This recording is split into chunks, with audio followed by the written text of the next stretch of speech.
Olá, galerinha linda do meu coração. Como estão vocês hoje, meus amores? Estão bem? Eu espero que sim. Espero que estejam felizes, espero que estejam assim curtindo muito a companhia do papai, da mamãe, dos seus amigos da rua, do bairro, da escola e principalmente que vocês estejam na companhia do nosso querido e amado amigo Jesus. Bom, pessoal, a partir de hoje, a professora Esther vai estar trabalhando com vocês uma série de lições. E essa série de lições tem por título Qual a sua atitude? Vão ser 13 lições, tá? Vão ser 13 vídeos que eu vou estar fazendo aqui para vocês sobre atitudes. Como você desenvolver atitudes corretas? Então, eu vou estar trabalhando a atitude ruim e a atitude boa. E aí você vai no final parar e pensar: qual é a atitude que você está tendo? Está sendo legal? Como eu fazer para mudar de atitude? Aí você fala: professora, mas o que é atitude? Então, a definição da palavra atitude é a seguinte: ó, é a maneira como você se sente, pensa, age ou reage em relação a uma determinada situação ou pessoa ou objeto.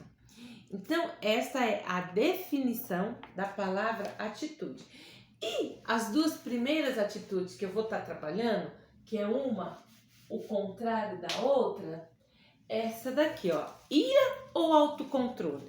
Você é uma pessoa irada ou você é uma pessoa que se controla? Aí, ó, eu vou estar trazendo para vocês aqui, fazendo algumas perguntas e vocês vão estar me respondendo como vocês reagem perante se você passa por essa situação, ó. Você já ficou tão zangado, mas tão zangado assim, que te deu vontade de falar aquele palavrão, a boca encheu assim, e você falou um palavrão? Ou você deu um murro, um pontapé em alguém?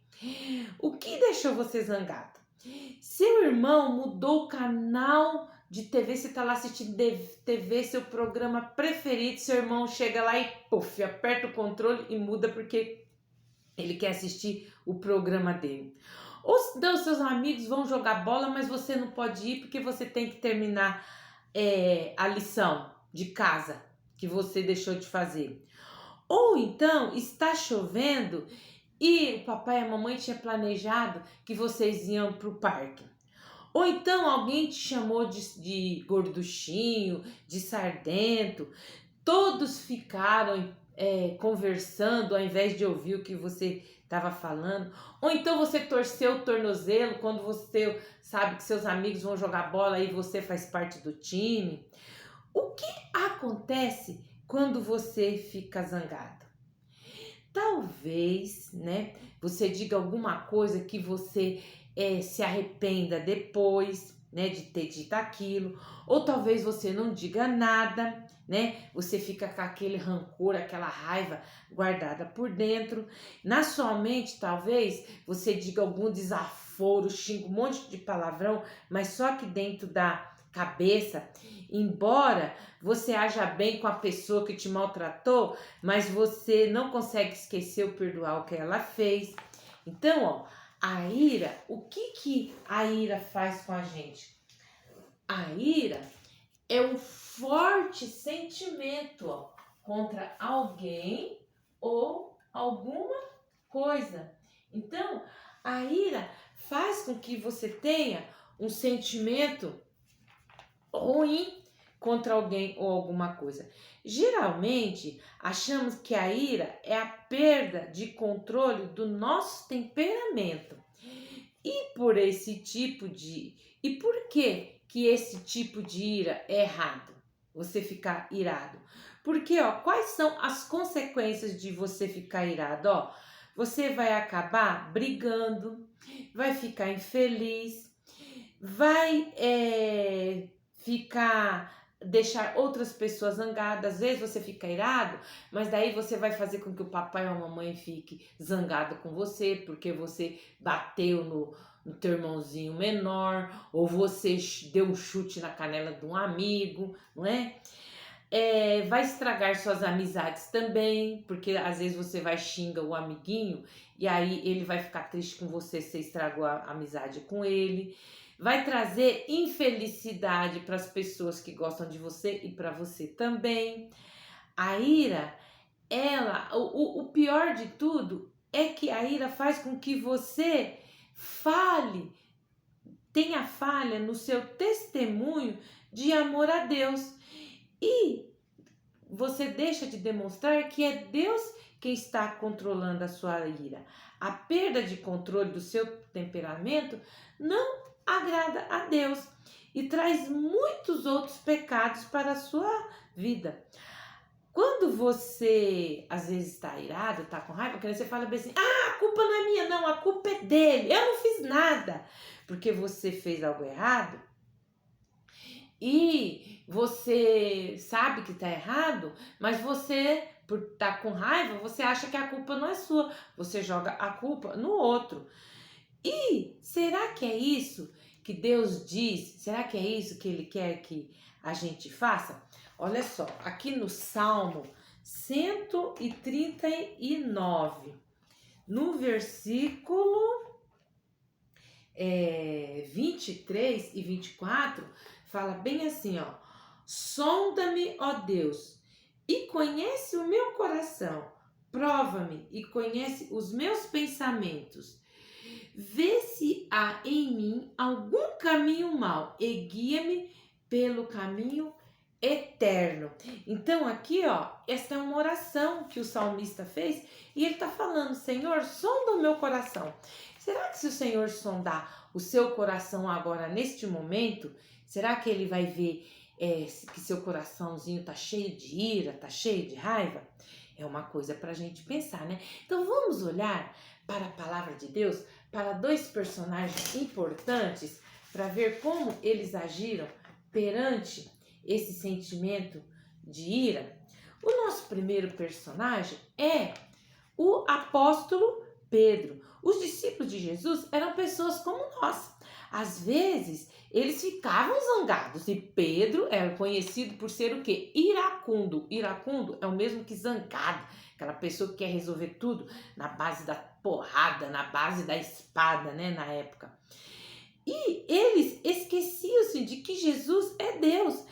E lembra-se de quando Jesus disse para os seus discípulos que ia morrer e que depois ele iria ressuscitar? Essa história que eu vou estar falando para vocês agora, tá aqui, ó, essa passagem, tá no livro de Mateus, no capítulo 26. E lá no versículo 35 do capítulo 26, Jesus falou que ia morrer e que ia ser entregue para os soldados. Aí sabe o que Pedro falou para ele? Olha só o que está escrito aqui, ó. Mas Pedro, muito impetuoso, disse a Jesus: ainda que me seja necessário morrer contigo, de nenhum modo te negarei. Mas o Senhor Jesus conhecia o coração de Pedro e depois que Jesus foi preso, todos os discípulos o deixaram e fugiram. E aí Jesus disse para Pedro: ah, Pedro, antes que o galo cante 3 vezes, você vai me negar. E Pedro, quando Jesus estava lá no Getsêmani, né, que está aqui essa passagem toda no capítulo 26 de Mateus, que Jesus foi preso lá no Getsêmani, que Pedro viu que não tinha como defender Jesus, Pedro foi e afastou-se de Jesus. E ele ficou seguindo Jesus de longe. Quando Jesus foi levado até a casa do sumo sacerdote Caifás para ser julgado, naquela noite fria, estavam todos ao redor da fogueira. E um dos versos diz que Pedro sentou-se, que Pedro ficou lá, cocorado, perto do fogo, porque estava muito frio. E outro versículo diz que ele estava em pé. Então, às vezes ele estava lá, sentado perto do fogo, se esquentando. Outra hora já sentia já as pernas doendo, ficava em pé. E ele, sendo um discípulo de Jesus, ele foi tentado 3 vezes. A primeira vez passou uma criada da casa e viu ele lá em pé perto do fogo e falou: ei, você não é um dos discípulos dele? Ele: não, sou não. E aí ele saiu dali de perto do fogo e ficou mais de longe, observando lá para dentro da casa do sumo sacerdote o julgamento de Jesus. E aí veio outro empregado da casa e falou: Ei, pera lá, o seu jeito de andar, o seu jeito de falar, você é um deles, sim. E aí Pedro: não sei quem é Jesus, não sou deles, não. E aí Pedro foi e ficou mais de longe. E aí pela terceira vez veio alguém e falou para ele: Olha, você realmente é um deles. E aí Pedro agora ficou irado, falou bem assim: que eu sou um deles? Nada! Eu não conheço esse homem! Eu não conheço, não sei quem é.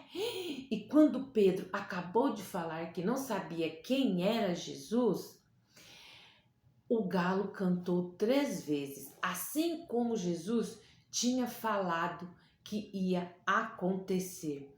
E aí Pedro, aqui na Bíblia, fala que Pedro chorou amargamente. Então, Pedro perdeu o controle. Ele ficou irado, crianças. Mas o outro personagem da nossa história foi quem? Foi Jesus Cristo. Jesus, durante ali o seu julgamento, ele não perdeu o seu controle. E Jesus tinha razão para ficar zangado? É lógico que ele tinha. Ele foi preso por pessoas que não puderam encontrar nenhuma coisa errada nele. Aqueles que o prenderam falando mentiras sobre ele.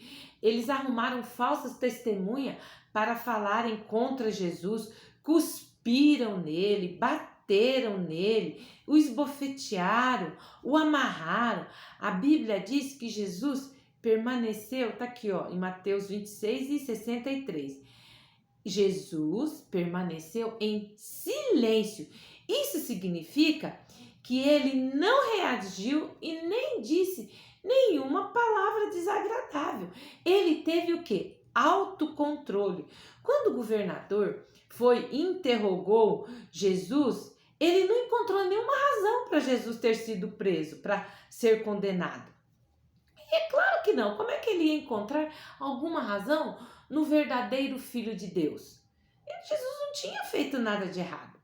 E o governador, ele tinha o poder na época de soltar um prisioneiro, porque estava na época da Páscoa. Então, todo ano na época da festa da Páscoa, ele soltava um prisioneiro. E aí, ele pegou e falou, depois que ele viu que Jesus não tinha nenhuma culpa, ele foi e falou bem assim para a multidão: quem vocês querem que eu solte? Tá aqui o prisioneiro Jesus e tá aqui Barrabás. Quem que vocês querem que eu solte? Eles falaram: Barrabás, Barrabás, Barrabás. E o que eu faço com Jesus, dito Cristo? Crucifica-o, crucifica-o, crucifica. E Jesus ficou irado porque eles o acusaram, pediram para ele ser crucificado? Não. Mesmo quando seus melhores amigos o abandonaram, Jesus teve o quê? O autocontrole. Então, o que é autocontrole, crianças? Autocontrole é não permitir fazer coisas erradas. Então, eu me permito não fazer coisas erradas. Isso é ter autocontrole. E Jesus teve autocontrole. E Deus quer que você também tenha autocontrole. Então, tem 3 maneiras que Deus pode te ajudar a ter autocontrole. Primeiro, você vai pedir para Deus, falar: Senhor, me ajuda a ter autocontrole. Porque o versículo que nós vamos ver hoje, que está em Efésios 4 e 26, fala bem assim, irai-vos e não pequeis, não se ponha o sol sobre vossa ira. Então, a primeira coisa é que eu vou pedir a Deus para fazer com que a ira, a raiva se afaste do meu coração.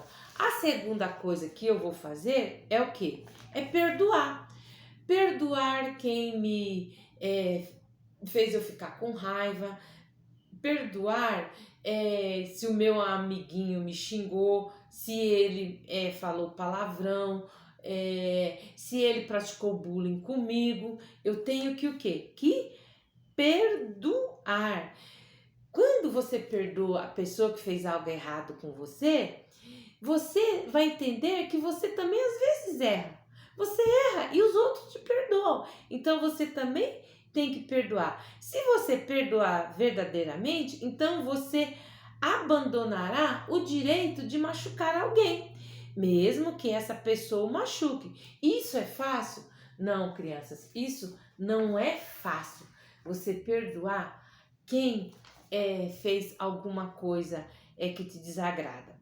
E a outra coisa que você deve fazer é ser grato a Deus pelas coisas que Ele te deu.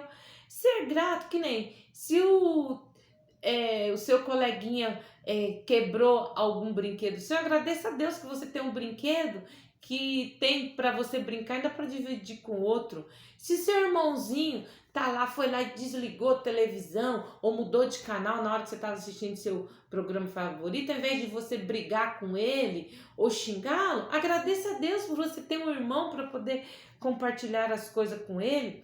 Jesus coloca os outros em primeiro lugar. Ele fala bem assim, ó: amai os vossos inimigos e orai pelos que vos perseguem. Então ele está falando que nós, mesmo que a gente não goste da pessoa, nós devemos o quê? Nós devemos orar por ele.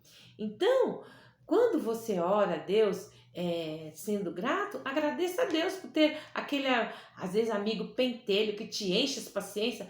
Quantos que nem um amigo pentelho tem para poder encher as paciências, não é? Então, nós temos falado muito a respeito da ira das pessoas. O que diremos, então, né? Tô aqui falando sobre isso. Mas o que a gente vai dizer, então, quando o papai planejou de ir no parque com você e chove? Você vai ficar irado com Deus?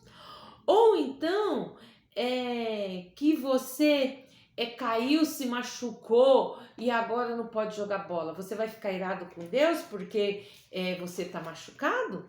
Não, Deus sabe o que é melhor para você. Então, você tem que orar e falar para Ele quanto você está arrependido e pedir perdão para Ele. Falar: ai, Senhor, me perdoa das minhas atitudes.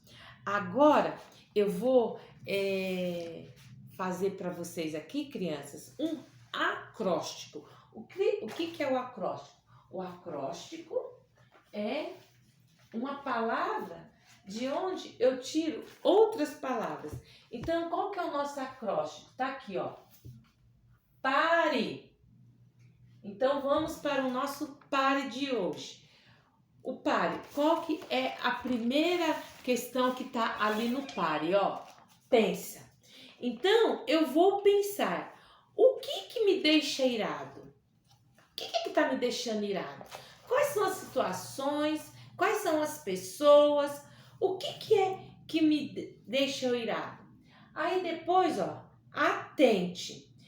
Deus diz: não se coloque o sol sobre vossa ira. Então você não pode ir dormir com raiva no coração. Já pensou se você morre com raiva, com ódio de outra pessoa? Que coisa triste. Você tá lá dormindo de noite e pá, pum, seu coração para e você morreu irado com a outra pessoa. E aí? Será que a gente vai morar no céu indo morrendo com raiva do coleguinha? Aí, ó, resolva. Resolva pedir a Deus autocontrole, resolva perdoar e resolva ser agradecido. E depois expressa. Como é que eu vou me expressar?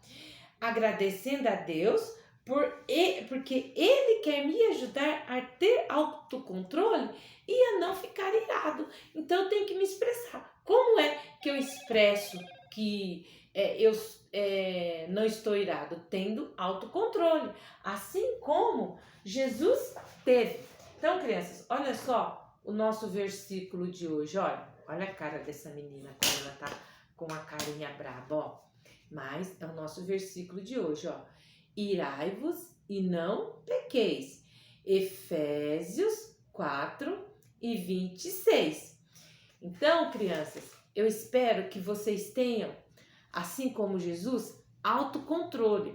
E que vocês, todas as vezes que vocês se irar, você pensa bem assim, qual atitude que Jesus teria se ele ficasse irado? Será que ele ia ter as atitudes que eu estou tendo? Porque se você é ovelhinha de Jesus, se você já tem Jesus no coração, então você tem que copiar o modelo dele. E ele teve o quê? Autocontrole. Bom, espero que vocês tenham gostado dessa nossa primeira história, tá bom? E aí, ó, fica pensando, qual a sua atitude? Qual será a próxima atitude que a professora Esther vai estar trazendo para vocês? Um beijo e até o nosso próximo vídeo. Entre no canal, se inscreva, comenta, curte e compartilha, tá ok?